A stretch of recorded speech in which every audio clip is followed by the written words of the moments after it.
Hi ಎಲ್ಲರಿಗೂ ನಮಸ್ತೆ, welcome back to my channel. Friends, ಇವತ್ತು ಬೋಟಿ ಗೊಜ್ಜನ್ನ ಮಾಡಿ ತೋರಿಸ್ತಾ ಇದ್ದೀನಿ. ಡಿಫ್ರೆಂಟ್ ಮೆಥಡಲ್ಲಿ ಸ್ವಲ್ಪ ಟೇಸ್ಟ್ ಡಿಫ್ರೆಂಟ್ ಆಗಿರುತ್ತೆ, ಮೆಥಡ್ ಕೂಡ ಡಿಫ್ರೆಂಟ್ ಆಗಿದೆ.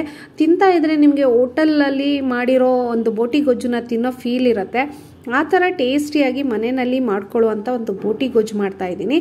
ಬನ್ನಿ ಹೇಗೆ ಮಾಡೋದು ಅಂತ ನೋಡೋಣ. ಇದನ್ನು ನೀವು ಇಡ್ಲಿ, ದೋಸೆ, ಪೂರಿ, ಚಪಾತಿ, ಪರೋಟ ಎಲ್ಲದಕ್ಕೂ ಇದನ್ನು ಬಳಸ್ಬೋದು. ಅಷ್ಟು ಟೇಸ್ಟಿ ಆಗಿರುತ್ತೆ, ಒಂಥರ ಡಿಫ್ರೆಂಟ್ ಟೇಸ್ಟ್. ನನಗೆ ಈ ರೆಸಿಪಿ ಇಷ್ಟ ಆಗಿದೆ, ಹಾಗಾಗಿ ಇದನ್ನು ಶೇರ್ ಮಾಡ್ತಾ ಇದ್ದೀನಿ. ಹೇಗೆ ಮಾಡೋದು ಅಂತ ನೋಡೋಣ. ಅದಕ್ಕೆ ಮುಂಚೆ ನೀವಿನ್ನೂ ನನ್ನ ಚಾನಲ್ಗೆ ಸಬ್ಸ್ಕ್ರೈಬ್ ಆಗಿಲ್ಲ ಅಂದರೆ ಸಬ್ಸ್ಕ್ರೈಬ್ ಮಾಡ್ಕೊಳ್ಳಿ. ಫ್ರೆಂಡ್ಸ್, ಬೋಟಿ ಗೊಜ್ಜು ಮಾಡೋದಕ್ಕೆ ನಾನಿಲ್ಲಿ 1 kg ಮಿಕ್ಸ್ ಬೋಟಿನ ತೊಗೊಂಡಿದ್ದೀನಿ. ಕ್ಲೀನ್ ಮಾಡಿ ವಾಶ್ ಮಾಡಿ ಇಟ್ಕೋಬೇಕು. ಮೀಡಿಯಮ್ ಸೈಜಲ್ಲಿ ಈ ರೀತಿ ಈ ಒಂದು ಸೈಜ್ಗೆ ಕಟ್ ಮಾಡಿ ಇಟ್ಕೊಳ್ಳಿ. ತೀರಾ ಸಣ್ಣನೂ ಬೇಡ, ತುಂಬ ದಪ್ಪನೂ ಬೇಡ. ಈ ಒಂದು ಹದದಲ್ಲಿ ಕಟ್ ಮಾಡಿ ಇಟ್ಕೊಂಡಿದ್ದೀನಿ.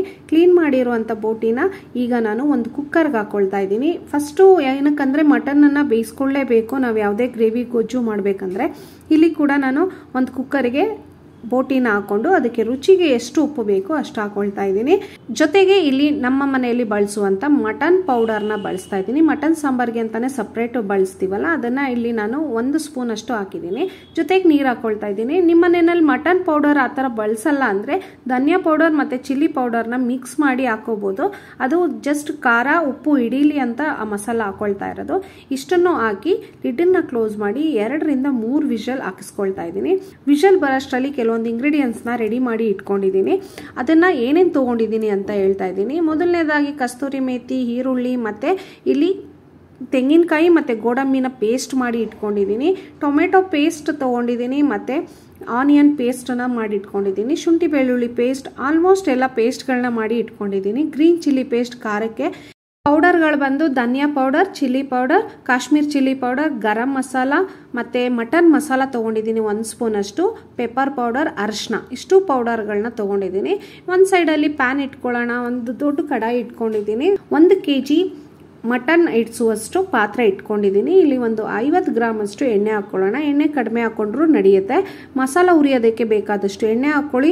ಜೊತೆಗೆ ಅದು ಎಣ್ಣೆ ಬಿಸಿ ಆದಮೇಲೆ ಗ್ರೀನ್ ಚಿಲ್ಲಿ ಪೇಸ್ಟನ್ನು ಹಾಕ್ಕೊಳ್ಳಿ. ಗ್ರೀನ್ ಚಿಲ್ಲಿ ಪೇಸ್ಟ್ ಸ್ವಲ್ಪ ಎಣ್ಣೆನಲ್ಲಿ ಫ್ರೈ ಆಗಲಿ, ಹಸಿ ಸ್ಮೆಲ್ ಹೋಗ್ತಿದ್ದಾಗೆ ಅದಕ್ಕೆ ಈರುಳ್ಳಿ ಹಾಕ್ಕೋಬೇಕು. ಈರುಳ್ಳಿ ಸ್ವಲ್ಪ ಬಾಡಿಸ್ಕೊಳ್ಳಿ, ಅದು ಸ್ವಲ್ಪ ಕಲರ್ ಬರಲಿ.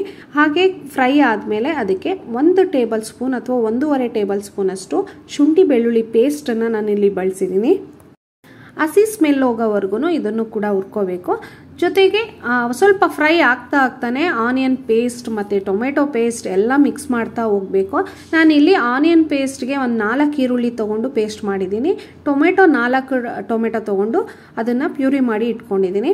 ಇಷ್ಟನ್ನು ಹಾಕ್ಬಿಟ್ಟು ಚೆನ್ನಾಗಿ ಎಣ್ಣೆಯಲ್ಲಿ ಹುರ್ಕೋಬೇಕು. ಸ್ವಲ್ಪ ಎಷ್ಟು ಹುರಿತೀವಿ ಅಷ್ಟು ಟೇಸ್ಟ್ ಚೆನ್ನಾಗಿ ಬರುತ್ತೆ. ಇಲ್ಲಿ ನಾನು ಚೆನ್ನಾಗಿ ಹುರ್ಕೊಂಡಿದ್ದೀನಿ. ಒಂದು 2 ರಿಂದ 3 ನಿಮಿಷ ಚೆನ್ನಾಗಿ ಹುರ್ಕೋಬೇಕಾಗತ್ತೆ. ಹುರಿದ ಮೇಲೆ ಸ್ವಲ್ಪ ಎಣ್ಣೆ ಬಿಡ್ತಿದೆ ಅಂದಾಗೆ ಮತ್ತು ಗೋಡಂಬಿ ಮತ್ತು ತೆಂಗಿನಕಾಯಿ ಹಾಕಿ ಪೇಸ್ಟ್ ಮಾಡಿ ಇಟ್ಕೊಂಡಿರುವಂಥ ಒಂದು ಪೇಸ್ಟನ್ನು ನಾನು ಇಲ್ಲಿ ಹಾಕ್ಕೊಳ್ತಾ ಇದ್ದೀನಿ. ತೆಂಗಿನಕಾಯಿ ಪೇಸ್ಟು ಅದನ್ನು ಮಿಕ್ಸ್ ಮಾಡ್ಕೊಳ್ಳಿ. ಚೆನ್ನಾಗಿ ಅದ್ರ ಜೊತೆ ಸೇರ್ಕೋಬೇಕು. ರುಚಿಗೆ ಎಷ್ಟು ಉಪ್ಪು ಬೇಕು ನೋಡಿ ಹಾಕ್ಕೋಬೇಕು. ಉಪ್ಪು ಮಸಾಲಾಗೆ ಬೇಕಾದಷ್ಟು ಮಾತ್ರ ಹಾಕ್ಕೊಳ್ಳಿ. ಮಟನ್ಗೆ ಆಲ್ರೆಡಿ ಹಾಕಿ ವಿಷಲ್ ಹಾಕ್ಸಿದ್ದೀವಿ. ಮಸಾಲ ಎಲ್ಲ ಚೆನ್ನಾಗಿ ಫ್ರೈ ಆದಮೇಲೆ ಅದಕ್ಕೆ ಡ್ರೈ ಪೌಡರ್ಸ್ನ ಏನು ತೊಗೊಂಡಿದ್ದೀವಿ ಎಲ್ಲ ಪೌಡರ್ಗಳನ್ನ ಹಾಕಿ ಮಿಕ್ಸ್ ಮಾಡ್ಕೋಬೇಕು. ಇದಕ್ಕೆ ಸ್ವಲ್ಪ ಕಾಶ್ಮೀರ್ ಚಿಲ್ಲಿ ಪೌಡರ್ನ ಸ್ವಲ್ಪ ಜಾಸ್ತಿ ಹಾಕಿ ಕಲರ್ ಚೆನ್ನಾಗಿ ಕೊಡುತ್ತೆ. ಕಲರ್ ಇದ್ರೇ ಅದು ಬೋಟಿ ಗೊಜ್ಜು ಸೂಪರಾಗಿ ಕಾಣಿಸುತ್ತೆ, ನೋಡೋದಕ್ಕೂ ಕೂಡ ಟೇಸ್ಟ್ ಚೆನ್ನಾಗಿರುತ್ತೆ. ಇಷ್ಟನ್ನು ಹಾಕಿ ಮಿಕ್ಸ್ ಮಾಡ್ಕೊಳ್ಳಿ. ಅದು ಚೆನ್ನಾಗಿ ಎಣ್ಣೆನಲ್ಲಿ ಫ್ರೈ ಆಗೋಷ್ಟರಲ್ಲಿ ಇಲ್ಲಿ ನಾವು ಬೇಯೋದಕ್ಕೆ ಇಟ್ಕೊಂಡಿರೋಂಥ ಬೋಟಿನ ನೋಡೋಣ. ಬೋಟಿ ಚೆನ್ನಾಗಿ ಬೆಂದಿದೆ, ಎಣ್ಣೆ ಎಲ್ಲ ಬಿಟ್ಟಿದೆ, ನೋಡ್ತಾ ಇರ್ಬೋದು. ನಾನೀಗ ಆ ಮಸಾಲಾಗೆ ಈ ಬೋಟಿ ಬೆಂದಿರುವಂಥ ಬೋಟಿನ ಹಾಕ್ಕೊಳ್ತಾ ಇದ್ದೀನಿ. ಇದನ್ನು ನೀಟಾಗಿ ಎಲ್ಲ ತೆಗೆದು ಅದರಲ್ಲಿ ಹಾಕ್ಕೊಳ್ಳಿ. ಚೆನ್ನಾಗಿ ಮಿಕ್ಸ್ ಆಗಬೇಕು. ಮಸಾಲಾದಲ್ಲಿ ಬೋಟಿ ಮಿಕ್ಸ್ ಆಗೋವರೆಗೂ ಚೆನ್ನಾಗಿ ಮಿಕ್ಸ್ ಮಾಡ್ಕೊಳ್ಳಿ. ಬೋಟಿ ಬೇಯಿಸಿರುವಂಥ ನೀರು ಹಾಗೇ ಇರುತ್ತೆ. ಬೇಕಂದರೆ ಇದಕ್ಕೆ ಸೇರಿಸ್ಕೊಳ್ಳೋಣ. ನಾನು ಇಲ್ಲಿ ಪಕ್ಕದಲ್ಲಿ ಇಟ್ಕೊಂಡಿದ್ದೀನಿ. ಬೇಕಂದರೆ ಅದನ್ನ ಸೂಪ್ ರೀತಿ ನೀವು ಬೇರೆ ಮಸಾಲ ಹಾಕ್ಕೊಂಡು ಮಾಡ್ಕೋಬೋದು. ವೇಸ್ಟ್ ಏನು ಮಾಡೋದು ಬೇಕಾಗೋದಿಲ್ಲ. ಜೊತೆಗೆ ಇದಕ್ಕೆ ಸ್ವಲ್ಪ ಬೇಕಂದಾಗ ಇದಕ್ಕೆ ಸೇರಿಸ್ಕೊಂಡು ಗೊಜ್ಜಾಗಿರೋದ್ರಿಂದ ಸ್ವಲ್ಪ ಲಿಕ್ವಿಡ್ ಆಗಿ, ಸ್ವಲ್ಪ ಲೈಟಾಗಿ ಲಿಕ್ವಿಡ್ ಆಗಿರಲಿ. ತುಂಬ ತೆಳು ಮಾಡ್ಕೋಬೇಡಿ, ಗೊಜ್ಜು ರೀತಿ ಇರೋ ಥರ ಮಾಡ್ಕೋಬೇಕು. ಈ ಕನ್ಸಿಸ್ಟೆನ್ಸಿಲಿ ಇಟ್ಕೊಂಡು ಚೆನ್ನಾಗಿ ಬೇಯಿಸ್ಕೋಬೇಕು. ಈಗ ಹುಳಿ ಉಪ್ಪು ಖಾರ ಹಿಡಿಯೋ ಥರ ಒಂದು 10 ನಿಮಿಷ ಬೇಯಲಿ ಅಂತ ನಾನು ಸಿಮ್ಮಲ್ಲಿಟ್ಟು ಕ್ಲೋಸ್ ಮಾಡಿದ್ದೀನಿ ಲಿಡ್ಡನ್ನು. ಒಂದು 10 ನಿಮಿಷ ಬೇಯಲಿ. ಅಷ್ಟರಲ್ಲಿ ನಾನು ಈ ಕಡೆ ಕಸ್ತೂರಿ ಮೇಥಿನ ಫ್ರೈ ಮಾಡ್ಕೊಳ್ತಾ ಇದ್ದೀನಿ. ಸ್ವಲ್ಪ ಫ್ರೈ ಮಾಡಿಕೊಂಡು ಅದನ್ನು ಹಾಕಿದ್ರೆ ಫ್ಲೇವರ್ ತುಂಬ ಚೆನ್ನಾಗಿ ಬರುತ್ತೆ. ಕಸ್ತೂರಿ ಮೇಥಿ ಇಲ್ಲ ಅಂದರೆ ಮೆಂತ್ಯ ಸೊಪ್ಪನ್ನು 1 ಕಟ್ಟಷ್ಟು ಮೆಂತ್ಯ ಸೊಪ್ಪನ್ನು ಆ ಎಣ್ಣೆನಲ್ಲಿ ಬಾಡಿಸ್ಬಿಟ್ಟು ಅದಕ್ಕೆ ಹಾಕಿದ್ರೆ ಇನ್ನೂ ಟೇಸ್ಟ್ ಚೆನ್ನಾಗಿ ಬರುತ್ತೆ. ನಾನು ಈಗ ಕಸ್ತೂರಿ ಮೇಥಿನ ಈ ರೀತಿ ಪೌಡರ್ ಮಾಡಿ ಹಾಕ್ತಾ ಇದ್ದೀನಿ. ಹುರಿದ್ಬಿಟ್ಟು ಸ್ವಲ್ಪ ಪೌಡರ್ ಮಾಡಿದ್ರೆ ಅದು ಕ್ರಶ್ ಆಗುತ್ತೆ. ಸ್ವಲ್ಪ ಪೌಡರ್ನ ಹಾಕಿ ಟೇಸ್ಟ್ ಚೆನ್ನಾಗಿ ಕೊಡುತ್ತೆ. ಈಗ ನೀಟಾಗಿ ಮಿಕ್ಸ್ ಮಾಡಿ ಎಣ್ಣೆ ಎಲ್ಲ ಬಿಟ್ಟಿದೆ, ನೋಡ್ತಾ ಇರ್ಬೋದು, ತುಂಬ ಚೆನ್ನಾಗಿ ಕಾಣಿಸ್ತಾ ಇದೆ.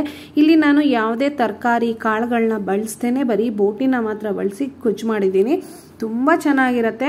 ನಾನು ಇದಕ್ಕೆ ಕಾಂಬಿನೇಷನ್ ಆಗಿ ಮನೆಯಲ್ಲಿ ಇಡ್ಲಿ ಮಾಡಿದ್ದೆ, ಅದ್ರ ಜೊತೆ ಸರ್ವ್ ಮಾಡ್ತಾ ಇದ್ದೀನಿ.